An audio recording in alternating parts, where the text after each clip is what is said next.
Now let's start with the first part of the project. Initially, I will be discussing about the server side part और हम बात कर रहे हैं network layer. Network layer मतलब मैं ये कहना चाहता हूँ कि जो सॉकेट प्रोग्रामिंग से रिलेटेड कोड है, आईपी से बाइंड करना, लिसन मोड में डालना, वो सब हम अलग फंक्शंस में डाल देंगे ताकि जब भी प्रोजेक्ट बनाना हो तो केवल उन फंक्शंस को कॉल करना है और एप्लीकेशन बनाने वाले को आईपी से बाइंड करना, पोर्ट से बाइंड करना, लिसन, वो सब करने की ज़रूरत ना पड़े। अब इस वीडियो में मैं सिर्फ एक स्केलेटन जैसा तैयार करूँगा, मतलब हम फंक्शंस डिक्लेयर करेंगे,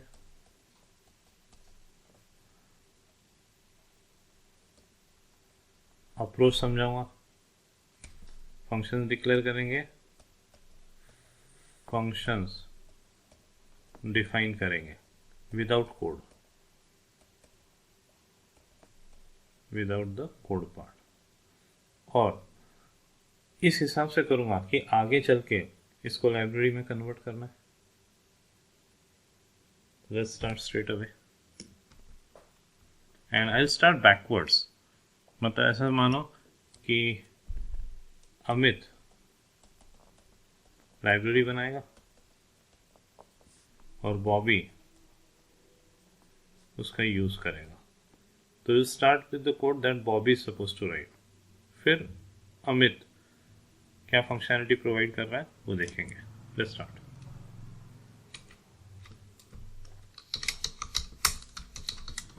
project 1,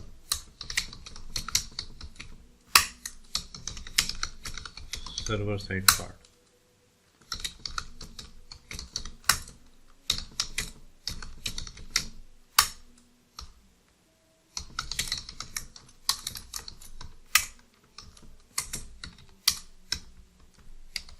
The following code will be written by the network layer library user. Server side network layer library user. Let's see. And everything will be well documented. तो इसको पता है कि इसको रिटर्न 0 नहीं करना है, इसको क्या करना है, pthread exit null। ऑब्वियसली अगर हम लाइब्रेरी बना रहे हैं तो सैम्पल डॉक्यूमेंटेशन भी देंगे so that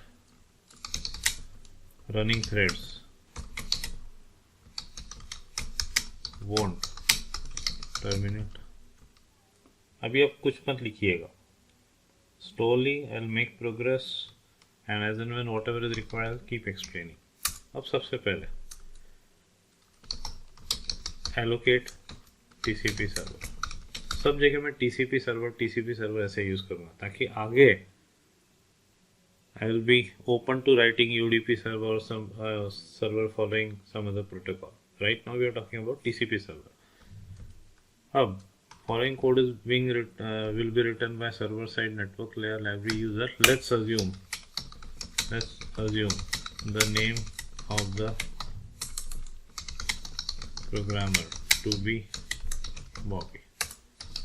We will remove the following code while creating the library, as it should not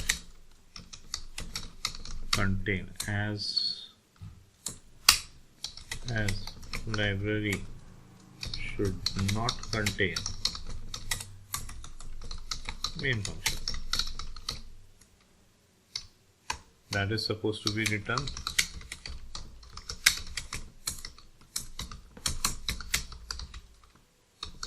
by library user.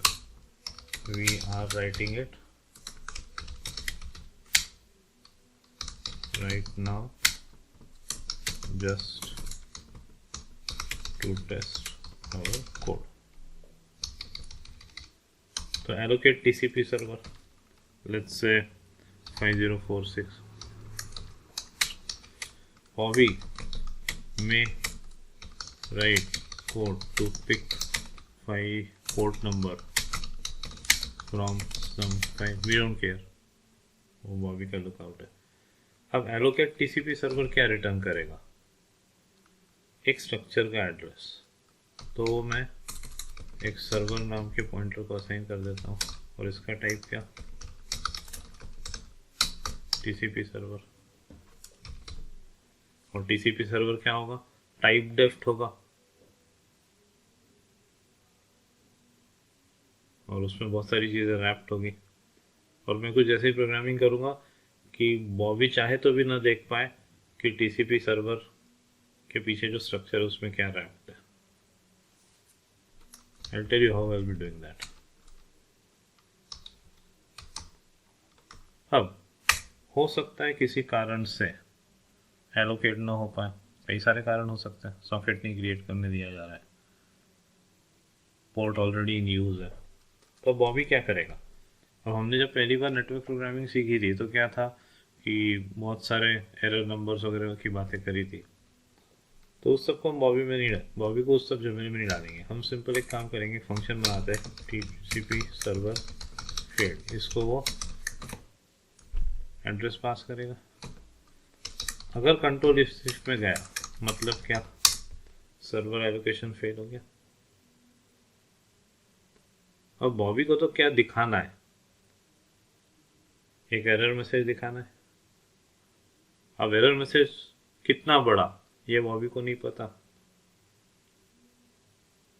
तो बॉबी क्या करेगा, बॉबी एक पॉइंटर लेगा कैट स्टार एरर str, फिर यहाँ पे बॉबी एक फंक्शन कॉल करें TCP server error server ampersand error str। और ध्यान रखना, हो सकता है बॉबी 6 सर्वर एलोकेट करवा दे अलग अलग पोर्ट नंबर पे चलने के लिए, ऐसा भी हो सकता है, सर्वर 1 सर्वर 2 सर्वर 3। तो इसीलिए टीसीपी सर्वर फेल्ड को जो आर्ग्यूमेंट पास कर किया जा रहा है उससे रिलेटेड चेक किया जाएगा कि वो सर्वर फेल हुआ क्या, उससे रिलेटेड जो भी एरर मैसेज है वो एक्सट्रैक्ट किया। अब इफ एरर str, यहाँ बॉबी ने क्या किया, पॉइंटर क्रिएट किया, जितना लंबा मैसेज होगा उसके हिसाब से मेमोरी एलोकेट होके उसका एड्रेस उस पॉइंटर को असाइन करवाना है, इसलिए उस पॉइंटर का एड्रेस पास किया।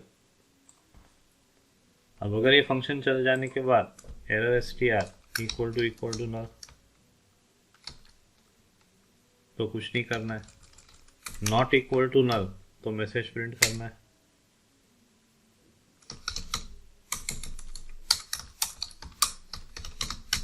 Printer %\n, error str, and it will be well documented कि फ्री किसको करना है, बॉबी को करना है, फ्री करने की रिस्पॉन्सिबिलिटी बॉबी की। अब चूंकि सर्वर एलोकेट नहीं हो पाया तो आगे बढ़ने से कोई मतलब नहीं, तो एग्जिट 0, पर एग्जिट 0 की जगह हम डॉक्यूमेंटेशन में ऐसे लिखेंगे भैया आपकी एप्लीकेशन एंड हो रही है, तो एग्जिट कोड 0 ना हो, क्योंकि काम ना कर पाई एप्लीकेशन, जो काम करना चाहिए था एप्लीकेशन ने उसने नहीं किया, इसलिए हम एक मैक्रो जैसा कुछ डिफाइन कर देंगे, let's say TCP server error exit code, something like that. So application terminates with an error code, obviously non-zero। अब ये मैक्रो कौन डिफाइन करेगा, अमित। अब अगर बात यहाँ पहुंची मतलब क्या, server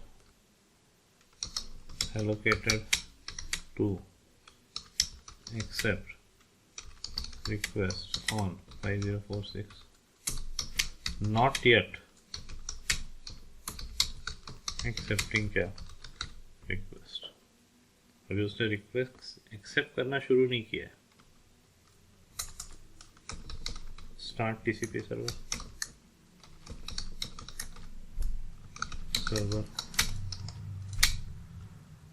now the server is in waiting mode to accept connection request की जगह कनेक्शन लिखा था। तो वो जो पूरा बैकलॉग क्यू एक्सेप्ट फंक्शन को कॉल करना वो सब कोड इसमें रैप कर दिया जाएगा start TCP server.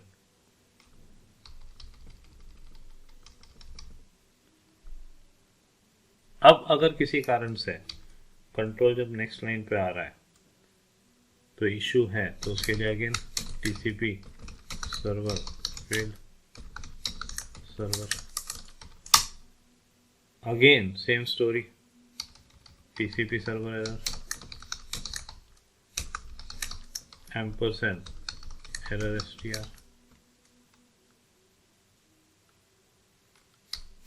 if error str is not equal to null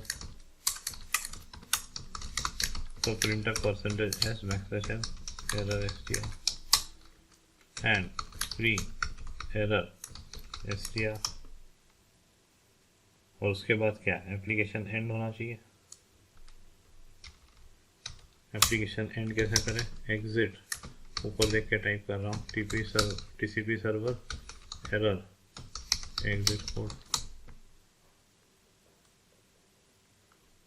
application terminates with an error code।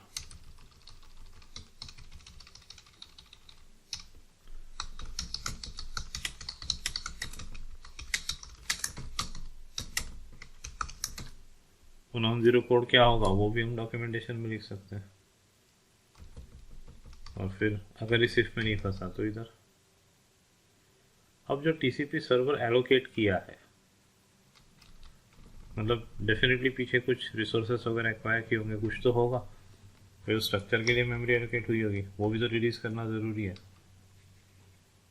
तो यहाँ पे अगर वो फेल होता है तो सबसे पहले फ्री नहीं करना है अपन बॉबी को एक फंक्शन कॉल करने को पड़ेंगे रिलीज टीसीपी सर्वर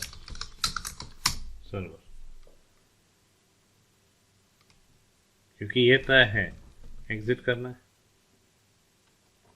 इधर भी सर्वर एलोकेट तो हो चुका है तो रिलीज टीसीपी सर्वर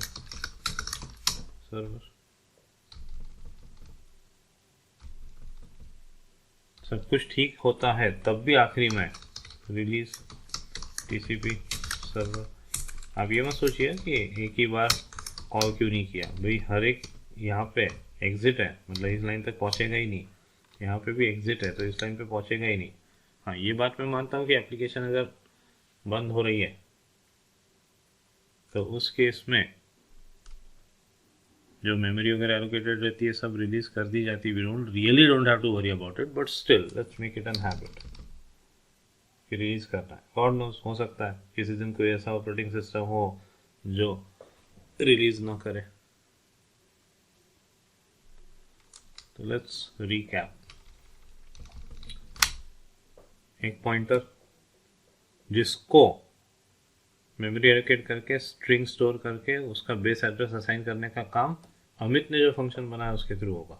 तो सबसे पहले सर्वर एलोकेट करवा लिया उसको एक पोर्ट से बाइंड करवा दिया जो भी बॉबी की इच्छा। अगर वो काम फेल हुआ तो इस इफ में फंसेगा रिलीज कर दिया जाएगा। अगर एलोकेशन ही नहीं हुआ तो रिलीज टीसीपी सर्वर कुछ नहीं करेगा तो वो सब प्रोग्रामिंग रिलीज टीसीपी सर्वर में रैप्ट होगी। फिर क्या एरर है वो नॉट इक्वल टू नल सब जगह प्रिकॉशन है। ये कोड एक तरह से डॉक्यूमेंटेशन में अवेलेबल होगा बॉबी उसी को देख के उसी को फॉलो करेगा। फ्री किया exit no need to return क्योंकि रिटर्न स्टेटमेंट की इसलिए ज़रूरत नहीं है क्योंकि एग्जिट से एप्लीकेशन ख़त्म होना है। यहाँ पे भी सेम स्टोरी स्टार्ट किया सर्वर को अगर फेल हुआ है तो रिलीज़ करो पहले। एरर में से ग्रैप किया आइडियली तो लॉग फाइल में भी एंट्री होनी चाहिए तो आगे देखेंगे कैसे करना है अभी नहीं। एग्जिट बात यहाँ पहुँची मतलब नीट शट डाउन है दैट काइंड ऑफ थिंग तब भी रिलीज तो करना है एंड पी थ्रेड एग्जिट नल। अब यहाँ पे हम पी थ्रेड एग्जिट नल क्यों नहीं कर रहे हैं क्योंकि अगर ये फेल हुआ है तो सर्वर एलोकेट ही नहीं हो पाया तो थ्रेड्स वेड्स तो क्रिएट हुआ ही नहीं है तो टर्मिनेट ही करना है।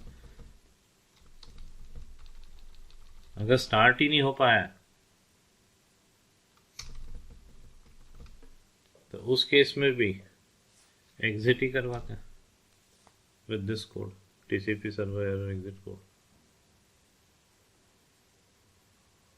क्योंकि कुछ रिसोर्सेस का इशू है। या हम यहाँ ये कर सकते हैं कि पी थ्रेड एग्जिट, ये हो सकता है। अब यहाँ पे तो एलोकेट ही नहीं हो पाया। अब यहाँ ऐसा हो सकता है कि सर्वर स्टार्ट हो गया, 7-8 की रिक्वेस्ट एक्सेप्ट कर ली और लो रिसोर्सेस के कारण 8 की एक्सेप्ट कर चुका है, 9वें की वो एक्सेप्ट ही नहीं कर पा रहा है, इसलिए मैंने सर्वर बंद करवा दिया। तो एक काम यहाँ हम कर सकते हैं, exit TCP server error code की जगह pthread exit null, let's not terminate the क्या running threads, और चाहिए तो else, और आखिरी में तो ये है pthread exit पर। अगर मेन का रिटर्न टाइप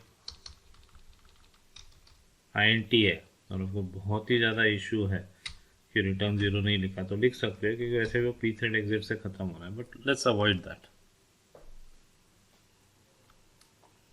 सो नाउ एक छोटा चेंज किया मैंने कि इधर तो एलोकेट ही नहीं हुआ तो एग्जिट करवा दिया, इधर एलोकेट हो चुका है, स्टार्ट हो भी गया हो सकता है, ऐसा नहीं कि स्टार्ट सर्वर फेल्ड, हो सकता है स्टार्ट हुआ हो और किसी कारण से बीच में फेल हो गया, इसलिए बात यहाँ पे आई, वो वेट मोड से बाहर आ गया, बात यहाँ पे आई, तो हम एग्जिट नहीं करवाते। Let's not terminate the running threads, तो pthread exit null, इस इफ में नहीं फंसा है, इसमें क्या मतलब कोई एरर नहीं है, तो उस केस में TCP release server pthread exit null। और 19-20 अगर कोई लॉजिकल मिस्टेक है तो आगे चेंज करूँगा, ऐसा नहीं कि ये फुल एंड फाइनल है।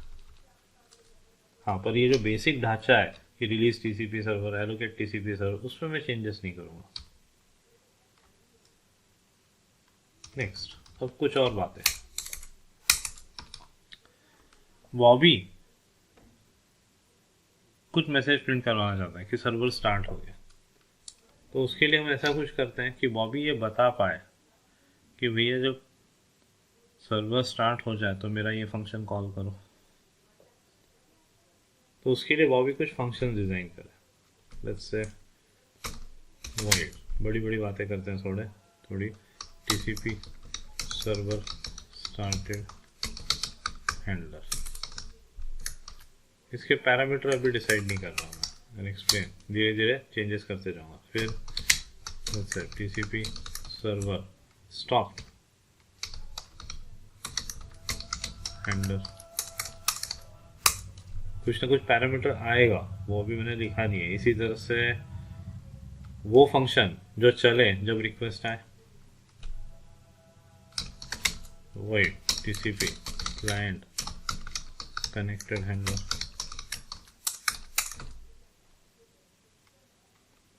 फिर यहाँ वो भी क्या करेगा, यहाँ बता देगा एलोकेशन हो चुका है, तो सर्वर को स्टार्ट करने से पहले बॉबी यहाँ बताएगा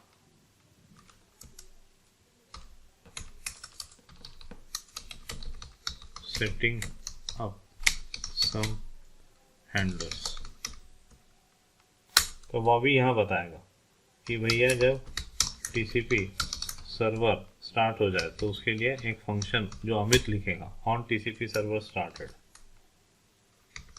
सर्वर, क्योंकि सर्वर तो कई सारे हो सकते हैं, 1 2 3 4 5 6, ठीक है, अभी के एग्जांपल में अपन एक ही लेना है, टीसीपी सर्वर स्टार्टेड हैंडलर। अब उस टीसीपी सर्वर स्टार्टेड हैंडलर जो फंक्शन लिखा है मैंने, यही नाम दिया है ना, लेट्स चेक, हाँ, इसका कुछ सिग्नेचर हो, मतलब उसके कुछ पैरामीटर होने चाहिए, पर वो अभी उस पॉइंट पे अपन आएंगे तो अपन समझेंगे, अभी नहीं समझ रहे। ऑन टीसीपी सर्वर स्टॉप, कि भैया जब टीसीपी सर्वर बंद हो जाए तो क्या, टीसीपी सर्वर स्टॉप हैंडलर, और इसी तरह से ऑन टीसीपी क्लाइंट कनेक्टेड, तो server TCP server client connected handler. तो बॉबी ने क्या किया है कि अलग अलग फंक्शन कॉल करके उनको एक एक फंक्शन का एड्रेस दे दिया। तो अमित ने ऐसी प्रोग्रामिंग करी होगी कि जब सर्वर स्टार्ट हो जाए तो बॉबी ने जिस फंक्शन का एड्रेस दिया है वो फंक्शन चल जाएगा।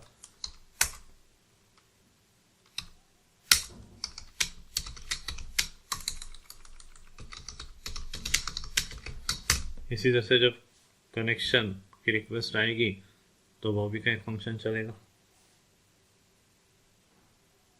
अब बॉबी जो फंक्शन लिखेगा उसके पैरामीटर्स क्या होने चाहिए। तो स्टार्टेड को क्या पता, बॉबी ने सर्वर एलोकेट करवाया तो बॉबी को पोर्ट नंबर पता है। हो सकता है बॉबी ने 7 सर्वर एलोकेट करवा लिए अलग अलग पोर्ट नंबर पे, तो सर्वर स्टार्टेड हैंडलर को पोर्ट नंबर पता चलना चाहिए। तो इसीलिए इसका पैरामीटर क्या, सर्वर पोर्ट। स्टॉप किया तो पोर्ट नंबर पता चलना चाहिए। अब जब रिक्वेस्ट आई है तो बात सिर्फ सर्वर पोर्ट से नहीं होगी। उस केस में टीसीपी जैसे सर्वर अपन ने बनाया वैसे एक रैपर टीसीपी क्लाइंट, जिसके अंदर कनेक्टेड क्लाइंट का ज्ञान होगा। वो कनेक्टेड क्लाइंट का ज्ञान एक्सट्रैक्ट करने की जिम्मेदारी बॉबी की नहीं है। वो सब अमित ही कुछ प्रोग्रामिंग करेगा जिसमें वो ज्ञान पूरा, मतलब उसका आईपी क्या, क्लाइंट साइड का आईपी क्या, पोर्ट क्या, वो सब ज्ञान अमित एक्सट्रैक्ट करके टीसीपी क्लाइंट के पीछे जो स्ट्रक्चर है उसमें रैप करके उसका एड्रेस दे देगा।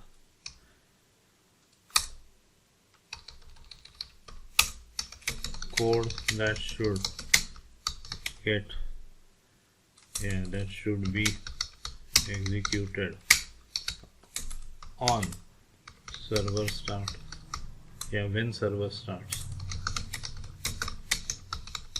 and this should be one time act only. TCP server stopped handler code that should, that will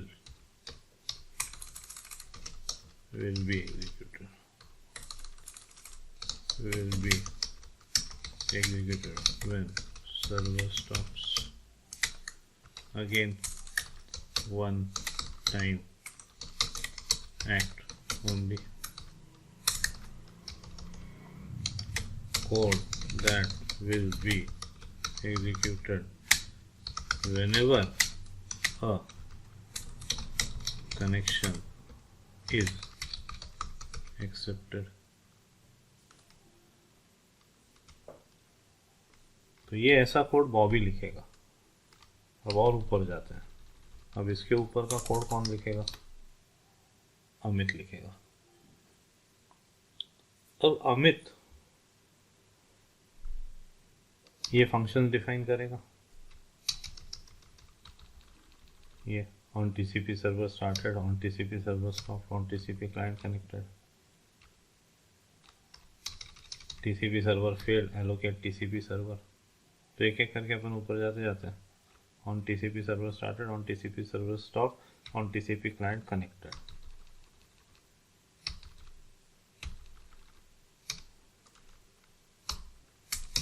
void on TCP client connected.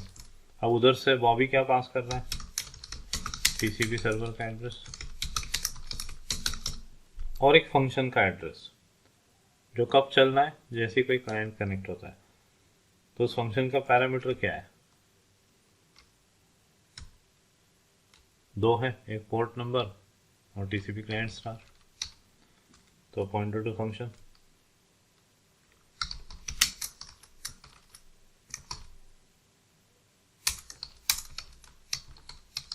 इधर क्या INT और TCP क्लाइंट स्टार, और स्टार पॉइंटर टू फंक्शन है तो यहाँ पे गोल bracket में star handler. इसी तरह से ऑन TCP सर्वर स्टॉप्ड, इसके पास क्या आएगा, स्ट्रक्चर का एड्रेस और एक पॉइंटर टू फंक्शन की बात होगी।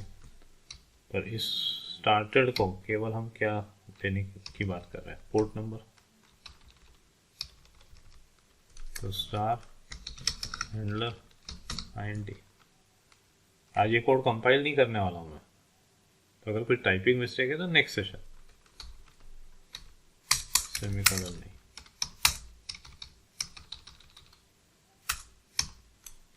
फिर void on TCP server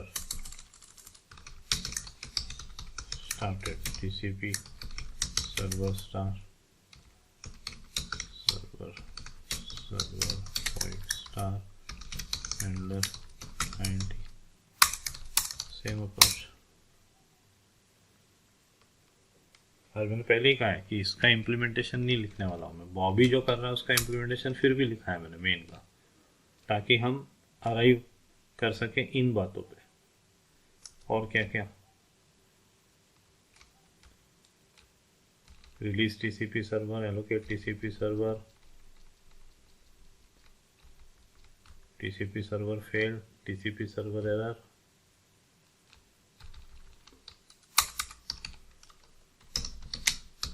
TCP server error, TCP server star server. और इसके पास क्या आ रहा है, हमने ये पॉइंटर लिया और पॉइंटर का एड्रेस पास किया है एम्परसेंड एरर, तो पॉइंटर टू पॉइंटर, तो char star star error str, फिर wait TCP server field, TCP server star server, और कुछ नहीं आएगा इसके पास, तो केवल इतना ही आएगा। So this was about server error, server field. Next, अब वो एलोकेट सर्वर और वो सब मेथड लिखना है, स्टार्ट सर्वर, एक स्टॉप सर्वर भी लिखेंगे। ध्यान रखना, आप डायरेक्ट इस प्रोजेक्ट पे आए हो तो सब यूजलेस है। स्टॉप सर्वर किस लिए, वो जो कीप रनिंग की वैल्यू हमने 0 सेट करी थी और एक डमी कनेक्ट रिक्वेस्ट भेजी थी, तो वैसा कुछ होना चाहिए। तो wide TCP stop server, TCP server start server. तो इसके थ्रू हम कौन सा एक्ट परफॉर्म करेंगे, वो जो कीप रनिंग वेरिएबल होगा, फ्लैग वेरिएबल, उसकी वैल्यू 0 सेट करना। फिर जब थ्रेड क्रिएट होगा तो एक रिक्वेस्ट प्रोसेसर भी तो चाहिए, तो वो रिक्वेस्ट प्रोसेसर भी कौन लिखेगा, अमित ही लिखेगा।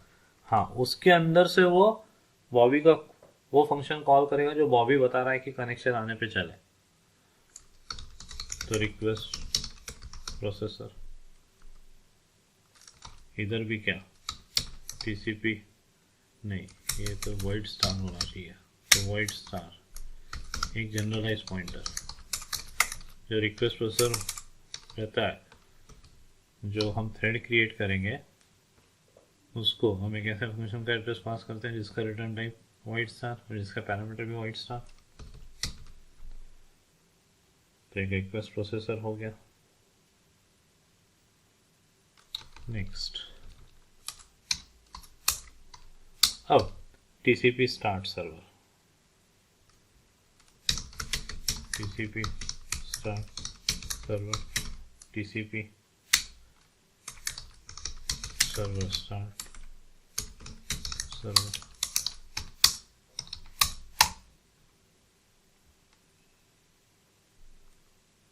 फिर स्टॉप है, अब क्या बच रहा है अपना, stop, okay, allocate and release बचा है।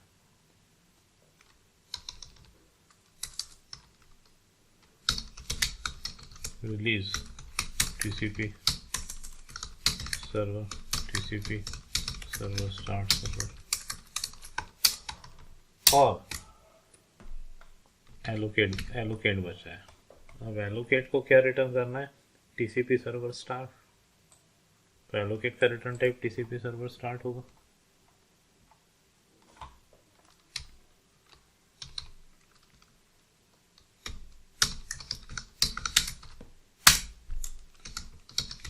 allocate TCP server INT port, ये काम हो गया। अब ये सब हो सके उसके लिए struct TCP client, TCP client और ये टाइप डेफ, पुरानी टेक्निक सब सिखा चुका हूँ। Typedef struct TCP server, TCP server, ये पार्ट भी हो गया।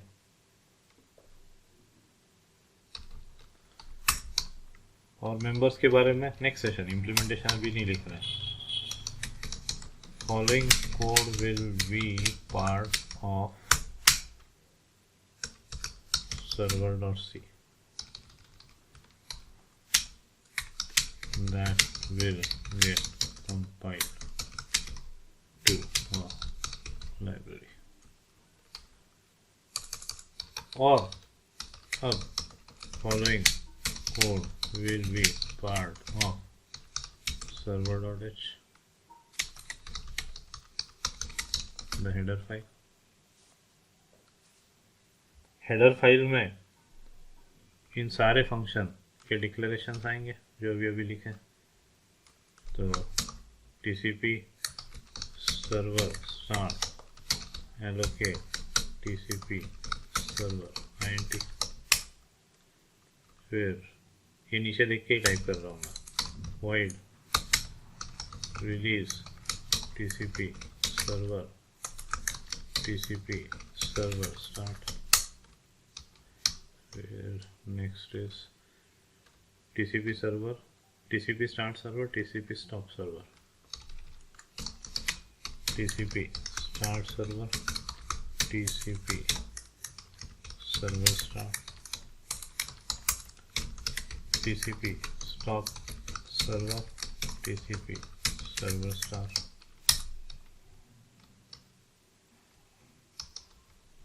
Request processor TCP server failed, void star request processor void star void TCP server failed, TCP server star, TCP server error, void TCP server error, TCP server जिसका काम है वो error string देना, कैर star star,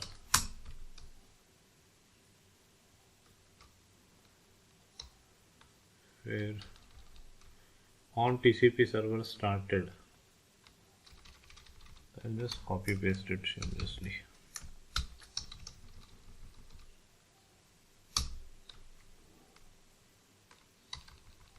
नहीं करना चाहिए copy paste, but ठीक है अभी।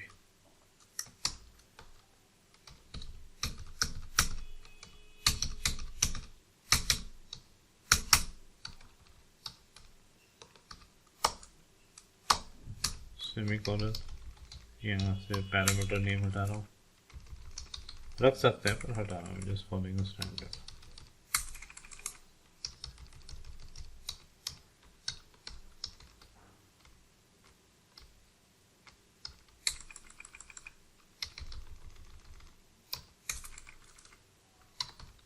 सेमीकोलन सेमीकोलन,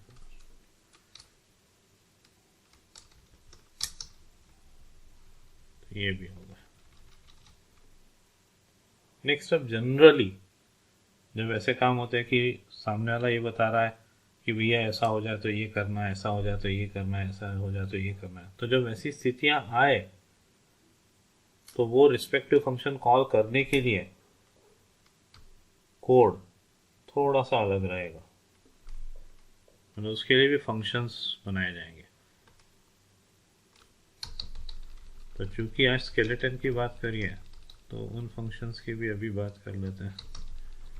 यहाँ पे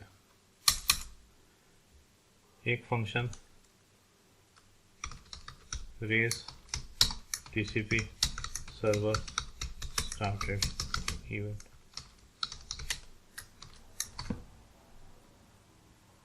एक काम करता हूँ, इनको अभी नहीं, एज एंड व्हेन जब ज़रूरत सामने आएगी तभी डिस्कस करूँगा, अभी डिस्कसेबल नहीं है। तो ये अपना हेडर फाइल में अपने को क्या क्या करना है वो हो गया। इसको थोड़ा सा मैं सेपरेट कर सकता हूँ, कोर फंक्शंस,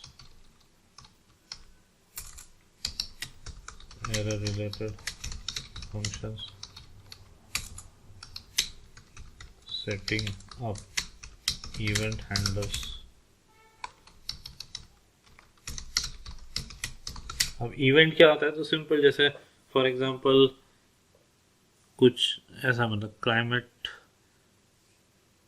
ऐसा हो जाए, मतलब टेम्परेचर इसके नीचे चला जाए तो ये करो। फेस्टिवल क्रिसमस है तो ये करो, तो क्रिसमस एक इवेंट हुआ, उस पर क्या करना है। तो वैसे ही जब सर्वर स्टार्टेड, सर्वर का स्टार्ट होना एक इवेंट है, और सर्वर के स्टार्ट होने पे कौन सा फंक्शन चलना चाहिए, तो इसीलिए टर्म इवेंट हैंडलर, और कुछ नहीं।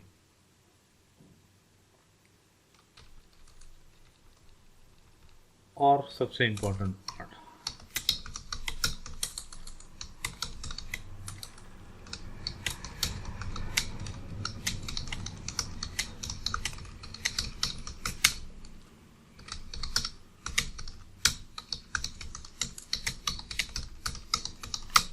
हेडर फाइल में स्ट्रक्ट का डिक्लेरेशन होगा, struct TCP server,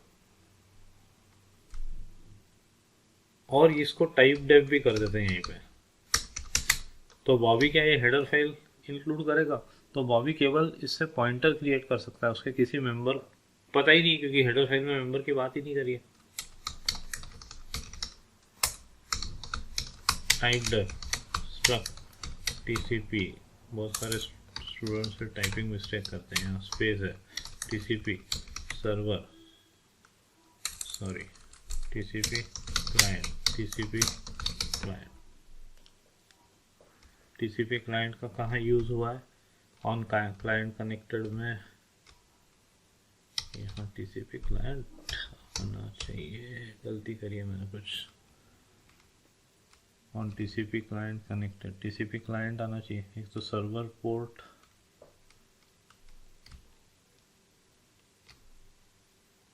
TCP client connected handler,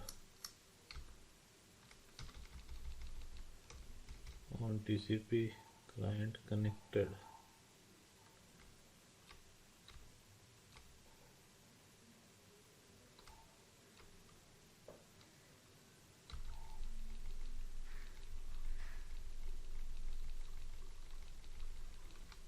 on TCP client connected, ठीक है, सही है।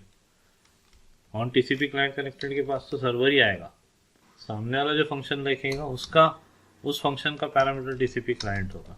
फाइन, जस्ट गॉट कंफ्यूज है उससे थोड़ी देर के लिए। वो जनरली आदत ऐसी नहीं है कि ढांचा पहले इम्प्लीमेंटेशन के साथ साथ ही ढांचा बनते जाता है, बट फाइन, अब आपको सिखाना है तो पहले मैंने स्ट्रक्चर क्रिएट कर लिया। तो ये सारे डिक्लेरेशन हो गए। एक काम और किया जाता है for clarity, struct TCP server, मतलब टीसीपी सर्वर को पहले डिक्लेयर किया, फिर उसको टाइप डेफ किया, स्ट्रक्ट टीसीपी अंडरस्कोर के साथ है वो। बड़ी बड़ी बातें करें तो following declaration are called forward declarations, definition will be in library।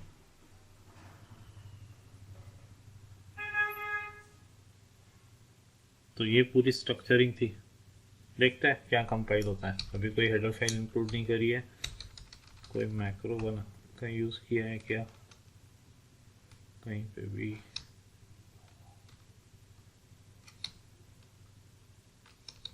Okay. TCP server error exit code, तो हैश डिफाइन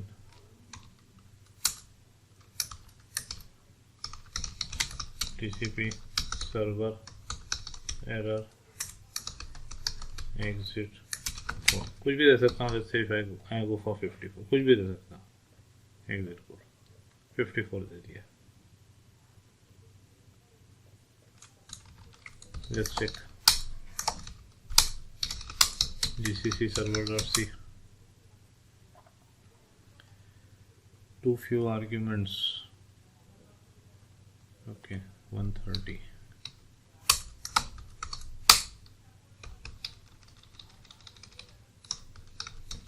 सर्वर बनाना पड़ेगा।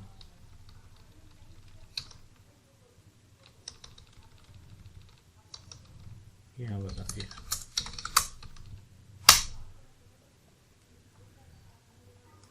ठीक है ठीक है ठीक है। void value not ignored as it ought to be, okay TCP server failed, TCP server failed। यहाँ पे इसका रिटर्न टाइप तो INT होना चाहिए ना, returns true yes 1 और false no 0। ऊपर जो डिक्लेरेशन है उसमें भी चेंज आएगा।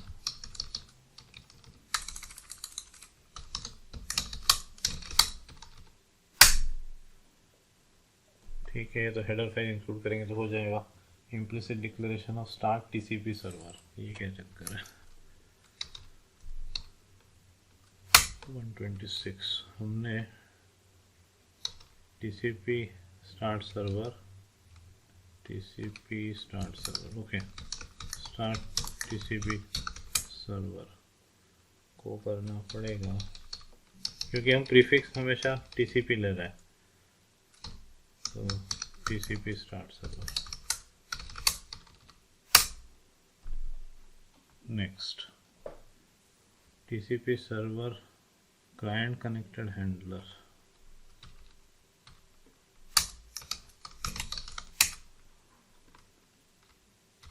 TCP सर्वर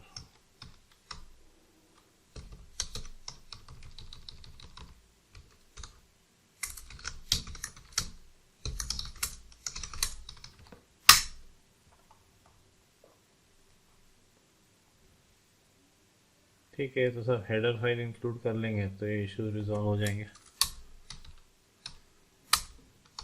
हेडर फाइल भी इंक्लूड कर दे क्या, let's see hash include stdio.h hash include malloc free वो सब करने वाले हैं, तो stdlib.h नेटवर्क प्रोग्रामिंग के हिसाब से भी कर लेते हैं या UNISTD को कर लेते हैं पहले, फिर sys socket.h फिर arpanet,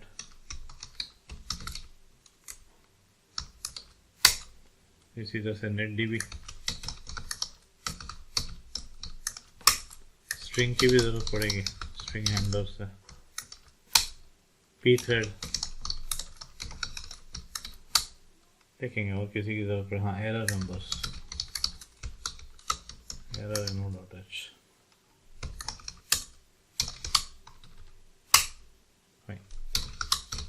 Now still there can be mistakes, और वो जब इम्प्लीमेंटेशन लिखूंगा तब मेरे को ध्यान आता है तो मैंने गलती कर दी, तो मैं सुधारूंगा, पर एक बेसिक स्ट्रक्चरिंग हो गई है। अच्छी बात यह है कि अब अगर आप पुराना नेटवर्किंग का कोड देखोगे तो बॉबी को उन सब बातों से दूर रखा है, क्योंकि वो सारा कोड उन ऊपर वाले फंक्शंस पर रैप कर दिया जाएगा। पॉज करके लिख लीजिए, अगेन आई का पॉज करके लिख लीजिए,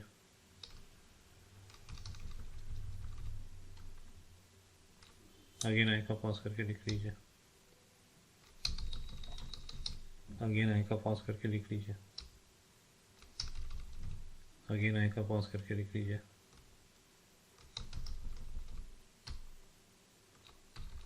अगेन आई का पॉज करके लिख लीजिए, अगेन आई का पॉज करके लिख लीजिए। That's it. Thank you.